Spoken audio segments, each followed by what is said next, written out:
नमस्कार, नमस्ते बिहार में राहुल ओझा आपके साथ और मैं हूं रुचिका राज आपके साथ। देखिए, लैंड सर्वे को लेकर बड़ी खबर है। जमीन सर्वे के नियमों में बड़ा बदलाव हो सकता है। लोगों को सर्वे के लिए 3 महीने का समय मिल सकता है। तब तक लोग अपने अपने जमीन का पेपर दुरुस्त करा सकते हैं। इस बीच ये भी खबर है कि सर्वे में अब लोगों से जमीन का पेपर सरकार नहीं मांगेगी। सर्वे में हो रही लोगों की कठिनाई को देखते हुए सरकार बड़ा निर्णय ले सकती है। भूमि सुधार और राजस्व मंत्री ने कहा कि 3 महीने का समय कागज खोजने में रैयतों को दिया जाएगा। साथ ही कैथी लिपि को लेकर कर्मियों को प्रशिक्षण भी दिया जाएगा, जिसके लिए प्रशिक्षक बनारस से आ रहे हैं। सांसद पप्पू यादव के पिता के निधन के बाद बीजेपी के प्रदेश अध्यक्ष मंत्री दिलीप जायसवाल पूर्णिया पहुंचे थे, जहां उन्होंने पप्पू यादव को सांत्वना भी दी।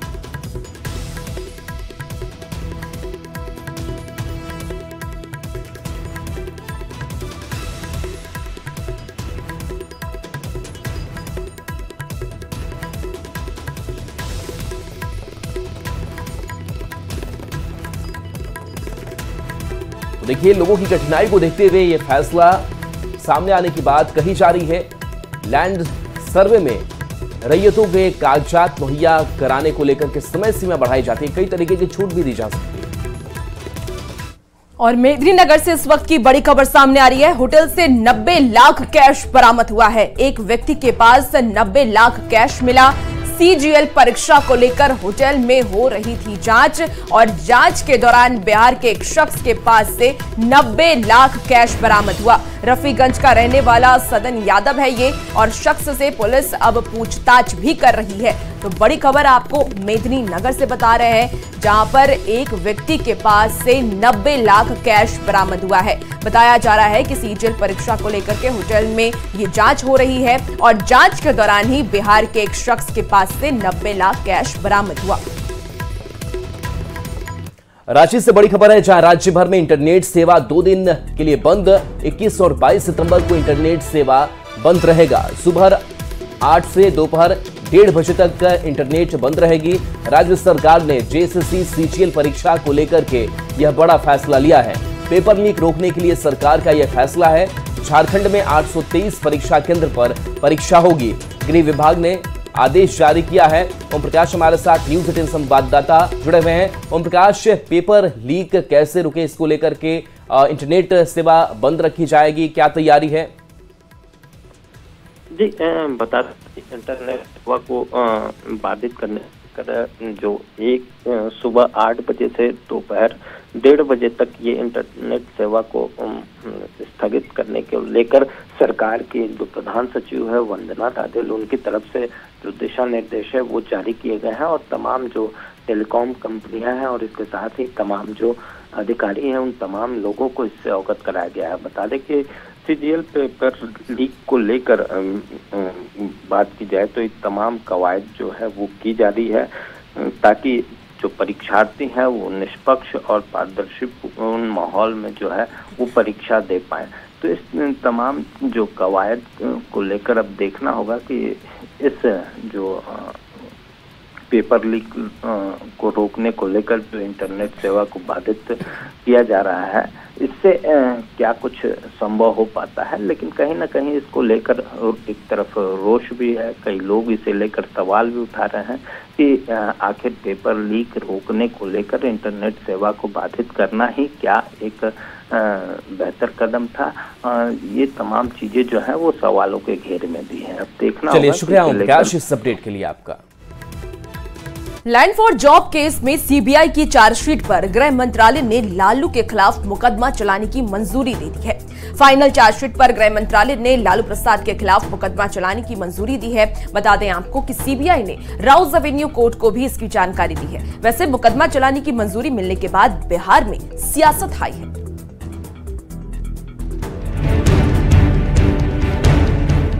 उनको ट्रायल फेस करना पड़ेगा। लालू जी और लालू जी के परिवार के प्रति दुराग्रह के भाव से काम किया है, एजेंसियों का दुरुपयोग किया है। नौकरी के बदले जमीन मामले में आरजेडी अध्यक्ष लालू प्रसाद की मुश्किलें बढ़ती जा रही हैं। सीबीआई की चार्जशीट पर गृह मंत्रालय ने लालू प्रसाद के खिलाफ केस चलाने की मंजूरी दे दी है। इस मामले में सीबीआई के द्वारा केंद्रीय गृह मंत्रालय से एक अनुरोध किया गया था कि लालू प्रसाद यादव के खिलाफ उनके खिलाफ काफी पिछले दिनों से तफ्तीश चल रही है और लालू प्रसाद यादव के खिलाफ मुकदमा चलाने की उन्हें अनुमति प्रदान किया जाए। सीबीआई ने राउज एवेन्यू कोर्ट में मंजूरी वाली कॉपी भी जमा कर दी है। लालू प्रसाद के अलावे नौकरी के बदले जमीन मामले में 30 से ज्यादा आरोपी हैं, जिनके खिलाफ केस चलवाने की मंजूरी मांगने के लिए सीबीआई ने कोर्ट से और 15 दिनों का समय मांगा है। कोर्ट के द्वारा ये पूछा गया कि इस मामले में इतना विलंब क्यों, इस मामले पर जो तमाम जो कार्रवाई चल रही है और अनुमति लेने की जो प्रक्रिया है इतनी ढीली क्यों है। लैंड फॉर जॉब केस में मुकदमा चलाने की गृह मंत्रालय से मंजूरी क्या मिली, बिहार का राजनीतिक पारा चढ़ गया। आरजेडी प्रवक्ता शक्ति सिंह यादव ने इसे बीजेपी की बदले की राजनीति बताया। भारतीय जनता पार्टी ने जिस हद तक जाकर के गृह मंत्री या देश के प्रधानमंत्री जिस हद तक जाकर के लालू जी और लालू जी के परिवार के प्रति दुराग्रह के भाव से काम किया है, एजेंसियों का दुरुपयोग किया है, तो बात तो स्पष्ट हो गई है। आरजेडी के आरोप पर नीतीश सरकार के मंत्री सुमित सिंह कहते हैं कि ये राजनीतिक विद्वेष का मामला नहीं है, ये कानूनी प्रक्रिया है, जांच में किसी को कोई आपत्ति नहीं होनी चाहिए। अगर हमारे ऊपर कोई अगर आरोप लगता है और उस पर अगर जांच किया जाता है और हम निर्दोष हैं तो बेशक जांच किया जाए। हमारे ऊपर भी आरोप लगे हैं कई तरह के, मैं तो कभी नहीं घबराया उन आरोपों से। जबकि बीजेपी प्रवक्ता शाहनवाज हुसैन कहते हैं कि ये बहुत बड़ा घोटाला है, इसमें तो ट्रायल फेस करना ही पड़ेगा। और उनको ट्रायल फेस करना पड़ेगा, क्योंकि जिन लोगों को भी जॉब मिला उसके बदले में जमीन चली गई, तो ये तो स्कैम हुआ और इस पर जांच हो रही है और मुकदमा भी चलेगा। बता दें, लैंड फॉर जॉब मामला 2004 से 2009 के बीच का है, जब लालू प्रसाद देश के रेल मंत्री थे। आरोप है कि रेलवे ग्रुप डी की बहाली में गड़बड़ी हुई थी। इस मामले में लालू प्रसाद और उनके परिवार के कई सदस्य आरोपी हैं। आरोप है कि नौकरी के बदले लालू प्रसाद और उनके नजदीकियों के नाम पर जमीन तक लिखवा ली गई थी। न्यूज 18 के लिए दिल्ली से शंकर आनंद और अमितेश सिंह के साथ पटना से अमित कुमार की रिपोर्ट। तिरुपति मंदिर के प्रसाद में फिश ऑयल मिलने की पुष्टि होने के बाद से लोग आहत हैं और सियासी माहौल गर्म।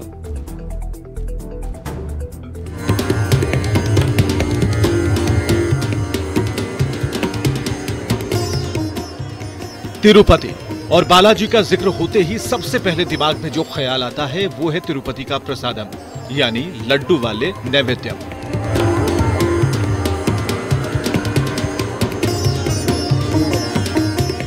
शायद ही ऐसा कोई हिंदू होगा जिसने तिरुपति का प्रसाद ना खाया हो। लेकिन तिरुपति मंदिर के प्रसाद में फिश ऑयल के साथ साथ जानवर की चर्बी मिलने की पुष्टि हो गई। इस बेहद सनसनीखेज खुलासे से धार्मिक आस्था से खिलवाड़ किए जाने पर सवाल खड़े हो रहे हैं। अगर ये रिपोर्ट सही है तो फिर वाईएसआर कांग्रेस और उस समय की सरकार को इसके लिए जनता से माफी मांगनी चाहिए। जगनमोहन रेड्डी की सरकार के समय मिलावट का यह मामला 2019 से 2024 के बीच बताया जा रहा है। इस खुलासे के बाद पूरे देश का सियासी माहौल गर्म है। जगनमोहन रेड्डी की पार्टी जहां इसे सियासी साजिश बता रही है, तो कांग्रेस ने इस मामले की जांच की मांग की है, जबकि बीजेपी के नेताओं का कहना है कि आस्था के साथ खिलवाड़ करने वाले दोषियों पर सख्त कार्रवाई होनी चाहिए। बहुत दुखद है, मैं बहुत दुखी हूं इस खबर से कि ऐसा अन्याय आस्था के साथ कोई कैसे कर सकता है। तिरुपति की तर्ज पर ही पटना के महावीर मंदिर में भी लड्डू का प्रसाद मिलता है। तिरुपति को लेकर हुए खुलासे के बाद पटना का प्रसिद्ध महावीर मंदिर प्रशासन भी सतर्क है। तिरुपति मंदिर की खबर के बाद महावीर मंदिर न्यास के सचिव आचार्य किशोर कुणाल ने दावा किया है कि पटना महावीर मंदिर में बनने वाला नैवेद्यम बिल्कुल शुद्ध और स्वच्छ है।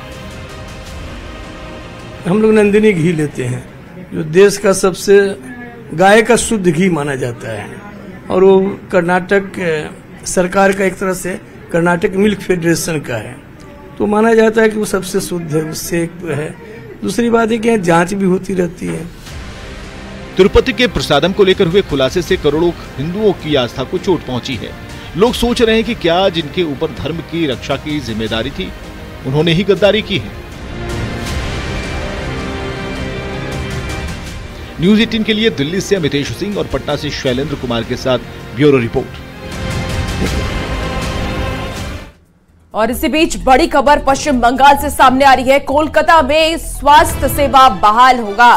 बता दें आपको कि आज से काम पर लौटेंगे जूनियर डॉक्टर। ट्रेनी डॉक्टर की रेप हत्या से सभी डॉक्टर नाराज थे और इसीलिए वो लगातार प्रदर्शन कर रहे थे, लेकिन आज से इमरजेंसी सेवा भी शुरू होगी। ओपीडी सेवा अभी निलंबित रहेगी। डॉक्टर की 5 में से 3 मांग मान ली गई है। हेल्थ सेक्रेटरी को पद से हटाने की मांग अभी अटकी है। बता दें आपको कि अस्पताल में थ्रेट कल्चर खत्म करने की भी मांग थी। तो बड़ी खबर कोलकाता से आपको बता रहे हैं, जहां आज से जूनियर डॉक्टर अब काम पर लौटेंगे। ट्रेनी डॉक्टर की रेप और हत्या से डॉक्टर नाराज थे और इसीलिए वो लगातार प्रदर्शन कर रहे थे। और आपको ये भी जानकारी दे दें कि आज से इमरजेंसी सेवा भी शुरू हो जाएगी। हालांकि ओपीडी सेवा अभी निलंबित रहेगी। डॉक्टरों की 5 में से 3 मांग मान ली गई।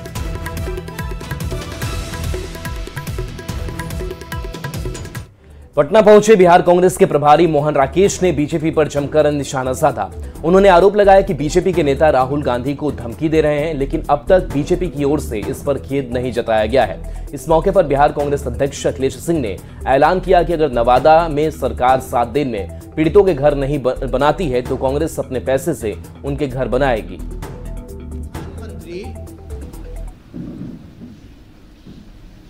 से कम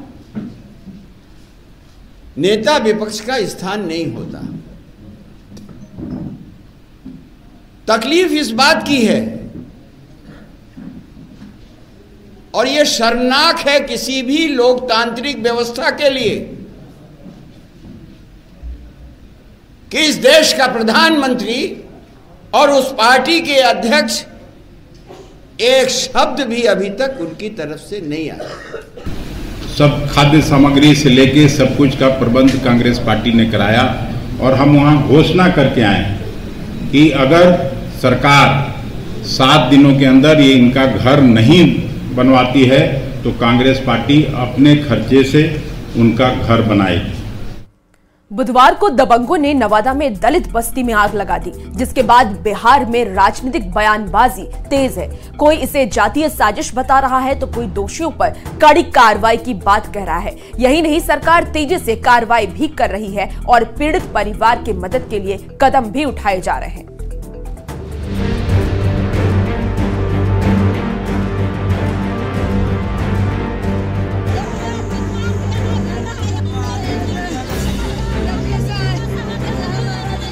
जो घटनाएं घटी है, इस घटना घटने की मैं निंदा करता हूं, नहीं होना चाहिए। नवादा की दलित बस्ती में लगी आग भले ही बुझ गई हो, पर बिहार की राजनीति में सियासी आग तेजी से सुलग रही है। सब एक है, कोई जाति गलत नहीं होती है, सब एक है, व्यक्ति गलत है और इसमें जो लोग इन्वॉल्व है उसको फांसी के साथ। गुरुवार को जीतन राम मांझी नवादा की आग के लिए यादव समाज के लोगों को जिम्मेदार ठहराया था। इसके बाद आरजेडी और एनडीए नेताओं के बीच तीखी बहस शुरू हो गई थी। शुक्रवार को पूर्व केंद्रीय मंत्री और आरएलजेपी के नेता पशुपति पारस ने एक कमेटी बनाकर उच्च स्तरीय जांच की मांग की है। उच्च स्तरीय जांच कराई जाए, चूंकि इसमें दलित भी हैं, महादलित भी हैं, पिछड़ी जाति के लोग भी हैं, तो इसको हम जातीय संघर्ष नहीं कर सकते हैं। ये जमीन का आपसी मामला है। तो वहीं वीआईपी प्रमुख मुकेश सहनी ने जल्द से जल्द दोषियों पर कार्रवाई की मांग की। घर जला दिया है तो सरकार प्रशासन इस पे गंभीरता से जो लोग गलत किए हैं उनको सजा दे और भविष्य में ऐसा ना घटना कहीं पे घटे, इसके लिए सरकार या प्रशासन इस पे ध्यान देने की आवश्यकता है। बिहार के डिप्टी सीएम सम्राट चौधरी ने भी कहा, कोई भी आरोपी नहीं बचेगा, सब पर कार्रवाई होगी। अपराधी को किसी भी हालत में छोड़ा नहीं जाएगा। 28 में से 15 लोगों की गिरफ्तारी हो चुकी है और अगले 24 घंटे में बचे हुए सभी लोगों पे कार्रवाई करके गिरफ्तार किया जाए। अब ये जातीय साजिश का मामला है या फिर खाली जमीन विवाद का, ये तो जांच के बाद ही पता चलेगा। फिलहाल दलित बस्ती में आग पर सियासत जारी है। आरजेडी ने बाकायदे पार्टी की 7 सदस्यीय एक जांच टीम नवादा भेज दी, जो 3 दिनों के भीतर प्रदेश कार्यालय को रिपोर्ट सौंपेगी। न्यूज 18 के लिए दिल्ली से अमितेश सिंह, पटना से आनंद अमृतराज और नवादा से अनिल विशाल के साथ ब्यूरो रिपोर्ट। नवादा में दलित बस्ती अग्निकांड के बाद नेताओं का कृष्णानगर गांव का दौरा जारी है। लोक जनशक्ति पार्टी रामविलास गुट के नेताओं ने प्रभावित टोला का दौरा किया और पीड़ितों को इंसाफ का भरोसा दिलाया। एलजेपी आरबी के राष्ट्रीय प्रवक्ता धीरेन्द्र कुमार मुन्ना ने पूरे मामले की न्यायिक जांच की मांग की और कहा कि वे पूरे जानकारी चिराग पासवान से साझा करेंगे। इसकी जितनी भी निंदा की जाए वह कम है और ये सरकार एनडीए की सरकार है। इसमें कोई भी अपराधी हो वो बच नहीं सकता है, उसको खोज के निकाला जाएगा। जैसे घटना की जानकारी मिली, हमारे नेता आदरणीय श्री चिराग पासवान जी हम लोग को कमेटी बनाकर यहाँ भेजे। 8 सदस्यीय कमेटी इस घटना स्थल का दौरा करने आए हैं। पूरी घटना की जानकारी हम लोगों ने लिया है, पूरे परिवार से मिला है। यहाँ एसडीओ साहब से बात किया है, डीडीसी साहब से बात किया है। सरकार की तरफ से उचित मुहैया कराया जा रहा है। नवादा दलित बस्ती में अग्निकांड के बाद आरजेडी के राष्ट्रीय उपाध्यक्ष उदय नारायण चौधरी अपनी 7 सदस्यीय टीम के साथ गांव पहुंचे। उन्होंने घटनास्थल पर पहुंचकर पूरी घटना के बारे में जानकारी ली और टीम के साथ प्रभावित गांव का दौरा किया और पीड़ित लोगों से मुलाकात भी की। उदय नारायण ने सरकार और प्रशासन को विफल बताते हुए जांच टीम को 3 दिन के अंदर प्रदेश कार्यालय में पूरी रिपोर्ट सौंपने का निर्देश दिया और पीड़ितों को उचित मुआवजा देने की मांग भी की। घटना है और राज्य सरकार की विफलता है, जिला प्रशासन की विफलता है, पूर्ण रूप से विफलता है राज्य सरकार की। इतने दिनों से आज तक इनको वास्तविक पर्चा नहीं दिया गया। न तो 4 डिसमिल जमीन के लिए कोई राशि इनको दी गई, न तो किसी को कोई किसी तरह का अंचल से ब्लॉक से कोई मदद दी गई है। तो यह तो पूर्ण रूप से राज्य सरकार की लापरवाही है। बिहार में अपराधियों का एनकाउंटर हो और उन पर कठोर कार्रवाई हो, ये मांग की है बिहार सरकार के पीएचईडी मंत्री नीरज कुमार बबलू ने। बिहार विधानसभा में नेता प्रतिपक्ष तेजस्वी यादव ने बढ़ते क्राइम को लेकर सरकार पर हमला बोला था। इसके बाद पीएचईडी मंत्री नीरज बबलू ने अपराधियों के खिलाफ बड़ी कार्रवाई करने और उनका एनकाउंटर करने की मांग कर दी है। योगी मॉडल हो, कोई मॉडल हो, बिहार में लॉ एंड ऑर्डर मजबूत है और मुझे कहीं न कहीं ये भी लगता है कि और मजबूत करने की आवश्यकता है। अपराधियों का इनकाउंटर होगा, अपराधियों का सफाया होगा, तभी जाकर के बिहार में और कठोर कानून हो बने। आईएएस अधिकारी संजीव हंस और पूर्व विधायक गुलाब यादव के खिलाफ बिहार पुलिस की विशेष निगरानी इकाई में दर्ज एफआईआर मामले में उनको नोटिस देकर पूछताछ हो सकती है। विशेष निगरानी इकाई तैयारी में जुटी है। पूछताछ में ईडी की छापेमारी में उनके और उनके परिजनों के नाम पर मिली संपत्तियां और वित्तीय लेन देन को लेकर के उनसे सवाल जवाब हो सकता है। बता दें कि आईएएस संजीव हंस, पूर्व विधायक गुलाब यादव समेत 14 लोगों के खिलाफ केस दर्ज करने के बाद विशेष निगरानी इकाई ने इसी हफ्ते से जांच शुरू की है। शुरुआती जांच में केंद्रीय एजेंसी परिवर्तन निर्देशालय की जांच रिपोर्ट को ही आधार बनाते हुए कार्रवाई की जा रही है। तो पटना से आपको ये बड़ी खबर बता रहे हैं, जहां 14 लोगों पर एफआईआर दर्ज और ईडी रिपोर्ट के आधार पर ये जांच हो रही है।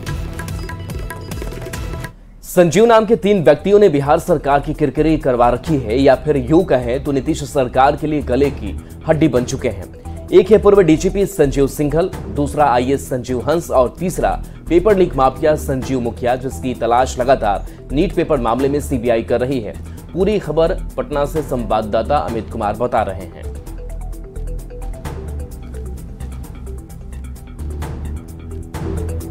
संजीव नाम के 3 व्यक्तियों ने बिहार सरकार की किरकिरी करवा कर रखी है, यूं कहें तो गले का हड्डी बन चुके हैं। एक जो है वो पूर्व डीजीपी संजीव सिंघल हैं, दूसरा जो है ऊर्जा विभाग के सचिव रहे जो संजीव हंस हैं वो हैं, और तीसरा पेपर लीक माफिया जो संजीव मुखिया है वो है। ये तीनों जो हैं वो लगातार बिहार सरकार की किरकिरी करवाते रहे। संजीव सिंघल पर जो है आरोप है कि वो सिपाही पेपर लीक से उनके तार जुड़े हैं और उसकी जांच जो है आर्थिक अपराध इकाई ने की है। बात संजीव हंस की करें तो संजीव हंस का जो मामला है उसका भी जांच जो है भ्रष्टाचार से जुड़ा हुआ मामले जो थे उसकी जांच जो है वो ईओयू और ईडी दोनों ने की। और तीसरा जो बात हम करें संजीव मुखिया की तो उसके भी जो जांच है वो पेपर लीक से जुड़ा हुआ मामले में लगातार आर्थिक अपराध इकाई ने किया है और सीबीआई जो है वो भी इस मामले की जाँच की है। बताते चले कि ये तीनों जो है वो बिहार सरकार को कह सकते हैं कि जो बिहार सरकार का यूएसपी है उस पर बट्टा लगाते रहे। उस पर सवालिया निशान खड़ा करते रहे। और संजीव सिंघल जो हैं उन्होंने तो जांच में सहयोग भी नहीं किया। ईओयू जो इस मामले को लेकर के जांच कर रही थी तो उसमें वो उन्होंने सहयोग ढंग से नहीं किया। संजीव हंस जो है वो लगातार अकुत संपत्ति अर्जित करते रहे, अपने पद का दुरुपयोग करते रहे और अब उसका खुलासा पूरे तौर पर हो चुका है। एसबीयू ने भी इस मामले में एफआईआर दर्ज किया है। संजीव मुखिया जो है वो लगातार फरार है। उसकी गिरफ्तारी के लिए लगातार आर्थिक अपराध इकाई और सीबीआई ने जो है हाथ पैर मारा, लेकिन अब तक कामयाबी नहीं मिली है। तो कुल मिलाकर कह सकते हैं कि ये तीनों संजीव जो हैं वो बिहार सरकार के गली की हड्डी बन चुके हैं और अब देखना यही होगा कि आने वाले दिन में इन तीनों के खिलाफ बिहार सरकार क्या एक्शन लेती है, क्या कार्रवाई करती है। अमित कुमार, न्यूज़ 18 पटना। और फिलहाल रुकते हैं, छोटी सी ब्रेक के लिए जल्द हाजिर होंगे।